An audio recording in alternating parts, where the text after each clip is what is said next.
Arthur Davies was 42 years old. For 20 years, he had built a life with the same meticulous precision he applied to the towering structures that bore his firm's name across the city's skyline. His career, his home, his marriage to Eleanor, each was a scaffold of intention, braced by hard work and fortified by a belief in fundamental integrity. Then, on their 18th wedding anniversary, a Tuesday, he came home early. He had planned to surprise her, to leave a single red rose on her pillow before she returned from her yoga class, a small, uncharacteristic gesture for a man whose affections were usually expressed in the bedrock of reliability. Instead, what he found shattered the very foundation of his carefully constructed world. His wife, Eleanor, lay in their bed, in their sunlight-drenched master bedroom, entwined with his younger brother, Michael. The silence that followed was not external. It was the deafening implosion of every assumption Arthur had ever held. He did not speak. He did not move beyond the doorway. He simply registered the tableau, cataloged the impossible details, and then, as quietly as he had entered, he closed the door and left. What Arthur did next would cost Eleanor and Michael everything they believed they had gained. If you've ever felt the ground shift beneath you, take a moment to drop your location in the comms and subscribe. Arthur had always understood the world in terms of forces and loads, stresses and strains. His father, a carpenter, had taught him that every joint mattered, every measurement counted. Arthur took that lesson and applied it to his life, becoming an architect whose structures were renowned for their resilience and elegant simplicity. He believed in transparent designs, in lines that articulated purpose. He had married Eleanor at 24. She was vivacious, charming, a woman whose energy had always felt like a necessary counterpoint to his own quiet intensity. She worked in public relations, a profession that thrived on perception, on shaping narratives. Arthur had considered it a useful skill, a way for them to navigate the world together, his substance balanced by her presentation. Michael, his only sibling, was younger by 6 years, an effervescent presence who drifted between entrepreneurial ventures, often relying on Arthur's network for introductions, Arthur's advice for direction, and, more often than he cared to admit, Arthur's financial assistance for capital. Arthur never begrudged it. Family was another kind of foundation, one he thought was unconditional, even when the joists occasionally groaned under Michael's less than solid ventures. The house they lived in, a sprawling mid-century modern, Arthur had redesigned himself, expanding it to create light-filled spaces, a testament to their shared future, or what he had believed was shared. He had seen Eleanor and Michael together often, at family dinners, at holiday gatherings, their laughter echoing through the very rooms Arthur had painstakingly rendered. There had been nothing to flag, no aberrant vibration in the carefully calibrated system of his life. Michael was family, Eleanor was his wife. The lines were clear, the geometry was sound. He had built it that way. The immediate aftermath of the discovery was characterized by an almost surgical detachment. Arthur did not rage. He did not weep. He drove to his office, a brutalist building he had designed 2 decades prior, the raw concrete a stark reflection of his internal landscape. He sat at his desk, the city lights beginning to prickle the dusk outside his panoramic window. His phone remained in his pocket. No calls, no frantic texts. He had watched the two most significant people in his private world dismantle the central pillar of his existence, and his primary response was analysis. He started to inventory. What did he know? That his wife and his brother were intimate. When had this begun? He couldn't pinpoint it, which was a failing he found intolerable. He prided himself on observation, on seeing the unseen stress fractures in a building before they became catastrophic. He had missed the catastrophic failure in his own home. What did he control? His silence, his resources, his professional standing. He registered a hollow pressure behind his sternum, a physical manifestation of the empty space where trust had resided. He called Sarah Reynolds his attorney, not his divorce attorney, not yet, just his attorney. She had been his classmate in architecture school before pivoting to law, a woman whose intellect was as sharp and uncompromising as his own. She answered on the second ring, even though it was past 7 in the evening. Arthur did not offer pleasantries. He said, I need to secure my assets, all of them, and I need to know the most discreet way to do it. We start tomorrow. Sarah did not ask why. She simply said, understood. My office, 8 a.m. The following morning, Arthur sat across from Sarah's polished mahogany desk. The light was an unforgiving gray. He detailed the scene he had witnessed, his voice flat, devoid of inflection. Sarah listened, her expression unreadable, occasionally making brief notes in a precise script. She did not express shock or sympathy, only a professional assessment of the landscape. This is not merely a divorce, Arthur, she stated. This is a systematic dismantling. We need to identify all points of leverage and all potential liabilities. Arthur nodded. He had already begun this mental process. Their first order of business was financial. All joint accounts, all investment portfolios. Eleanor, he knew, managed their household finances, a role she had taken on with an efficiency he had once admired. He asked for a full forensic accounting, dating back 5 years. He wanted every transaction, every transfer, every expenditure. And Michael, Arthur added. I want to know every financial interaction he's had with me, with Eleanor, with my firm for the last 10 years. Every loan, every investment, every favor I've extended. Sarah assured him it would be done. Arthur then turned to the digital realm. He controlled the servers for his firm and, more pertinently, for their home. He had installed a comprehensive smart home system, a testament to his love for elegant automation. Every device, every network access point, every storage solution was within his purview. He spent the next 3 nights in his home office, long after Eleanor had gone to bed, sifting through data. He found encrypted messages, deleted files recovered from backups, shared cloud documents. He did not seek to understand why. He sought only to understand how long and how deep. The evidence, when it began to surface, was not a single, defining moment, but a slow, suffocating accretion, like sediment building up in the architectural plans of a failed dam. The digital trail solidified the timeline. It wasn't weeks, it wasn't months, it was years. The first overt evidence surfaced from a deleted email thread from 3.5 years prior, an innocuous exchange about a renovation project at Eleanor's sister's home, which had somehow veered into coded language, then explicit planning for clandestine meetings. The metadata was precise. Locations, times, even specific hotel reservations, paid for in cash or through burner accounts, but always leaving an echo on the digital networks. Arthur felt no anger, only a chilling confirmation of the architectural term for a structural failure that originates in design, not in wear, inherent defect. He continued to live under the same roof as Eleanor, a phantom presence, an unacknowledged observer. He watched her, noting the slight tremor in her hands when she poured coffee, the way she avoided eye contact when discussing their anniversary plans, the forced cheerfulness. He noted how frequently Michael's name came up in casual conversation, always couched in familial concern or light-hearted anecdote. Eleanor was an accomplished actress, but her performance was now playing to an audience that held the full script. Arthur also engaged David Miller, a retired police detective Sarah recommended, now running a discreet investigations firm specializing in corporate due diligence. David's task was to fill in the physical gaps, to corroborate the digital evidence with real-world movements. He worked silently, efficiently, delivering his reports in encrypted PDFs, hotel receipts, parking stubs, credit card records for restaurants where Michael and Eleanor dined, not as brother and sister-in-law, but as lovers. The physical evidence began to stack against the digital, creating an impenetrable lattice of betrayal. Arthur discovered Michael had even approached clients of Arthur's firm, hinting at future collaborations, subtly implying a partnership with Arthur that did not exist, leveraging the family name to secure small, peripheral contracts for his floundering ventures. The scale of the deception was not merely personal.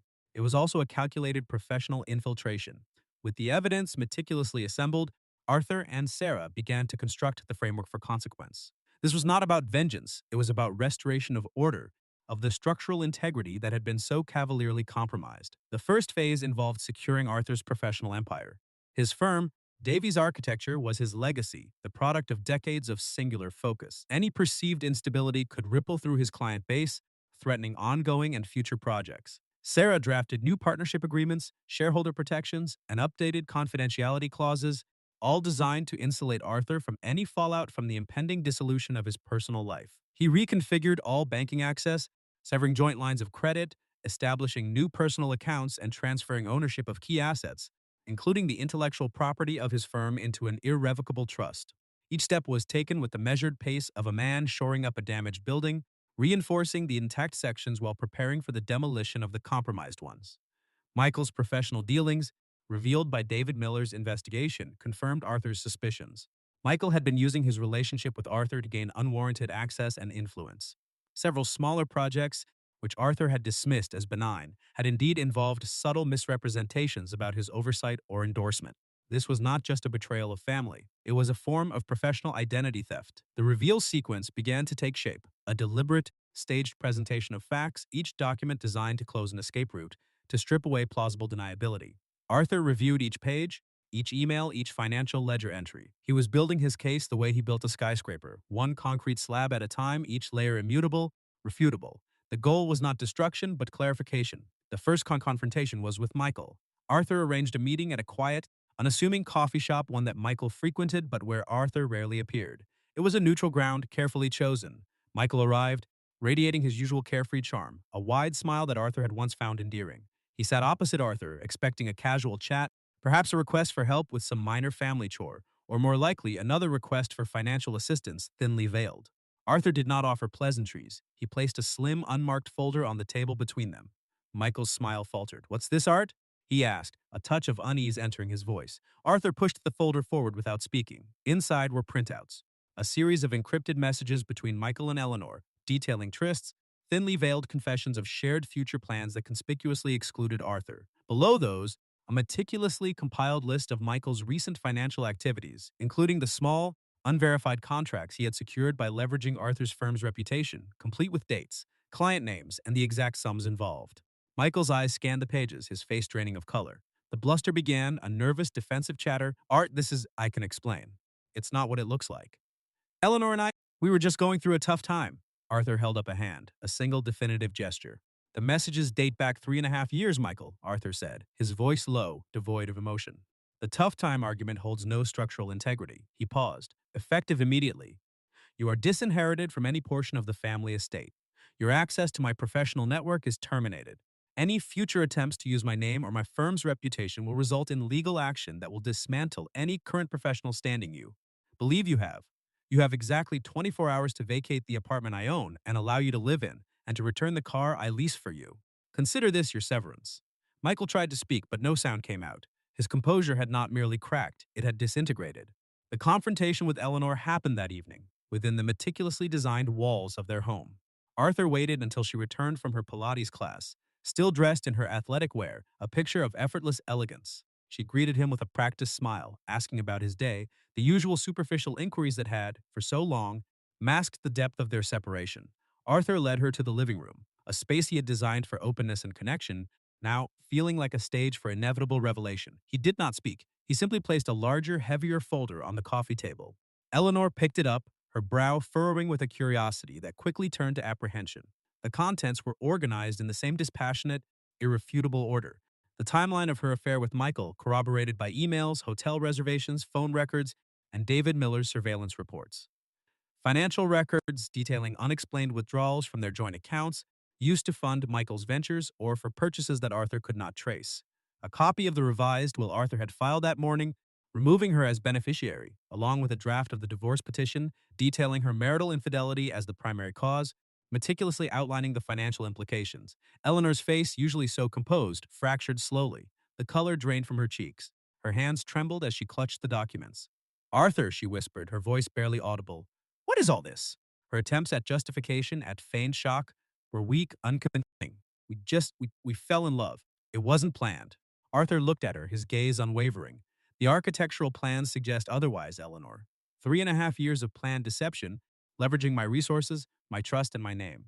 That is not an unplanned incident. He stated the terms clearly, without inflection. The house, which I purchased before our marriage and redesigned, is mine. Your shares in my firm, granted as a symbolic gesture, are rescinded. Your access to all joint accounts is terminated as of midnight. The divorce petition will be filed in the morning. There will be no negotiation. You have until the end of the month to vacate the premises. She tried to argue to plead, her voice rising in desperation.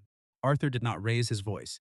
He simply repeated the single, unyielding fact. The evidence is incontrovertible. Your options are exhausted. He left her there, amidst the wreckage of her own making, in the living room he had built. The consequences did not arrive with noise. They settled the way weather settles after a storm, a pervasive quiet, a permanent shift in the atmosphere. Eleanor vacated the house on the appointed day, her departure as devoid of dramatic confrontation as Arthur's original discovery. Her professional network, reliant as it was on social perception and impeccable reputation, began to subtly distance itself. Whispers became accepted facts, fueled by the irrefutable, passionate evidence that Arthur's legal team had ensured reached the appropriate channels. Her attempts to spin the narrative, to cast herself as a wronged woman, found no traction against the concrete specificity of the facts. She found herself adrift, her carefully constructed world of appearances collapsing under the weight of its own internal inconsistencies. Michael's decline was more precipitous. The apartment he had lived in, the car he drove, the casual access to Arthur's financial comfort, all were systematically reclaimed. The small, peripheral contracts he had leveraged through Arthur's name evaporated. The entrepreneurial ventures he had always dangled as proof of his potential withered and died. He became a pariah within their extended family, a consequence Arthur had foreseen, but had taken no pleasure in orchestrating. Arthur had a difficult, necessary conversation with his parents, their faces etched with a grief he shared, but had processed differently. They understood with a quiet sorrow the necessity of Arthur's actions. They mourned the loss of a son and the dissolution of a daughter-in-law, even as they silently affirmed Arthur's integrity. The house, which had once been a shared monument, became a project once more. Arthur began the process of redesigning it, stripping away the layers of Eleanor's influence, clearing out her belongings with the same methodical precision he applied to structural demolition. He did not seek to erase her, but to reclaim the space to rebuild it into something honest and uncompromised. Time, Arthur had always known, was the ultimate solvent, eroding the sharp edges of even the most deeply foundations. Months turned into a year. The divorce was finalized, a quiet procedural matter, uncontested given the strength of Arthur's case. He sold the large house, finding its generous spaces now too expansive for a singular life. He purchased a smaller apartment in the city, a penthouse he had designed years ago for a client, now on the market. It was a concrete and glass structure, minimalist, with vast views of the skyline, a world he had helped shape, a world he understood. He focused his energies on new projects, on the challenge of sustainable urban development, on structures that integrated with their environment rather than merely dominating it.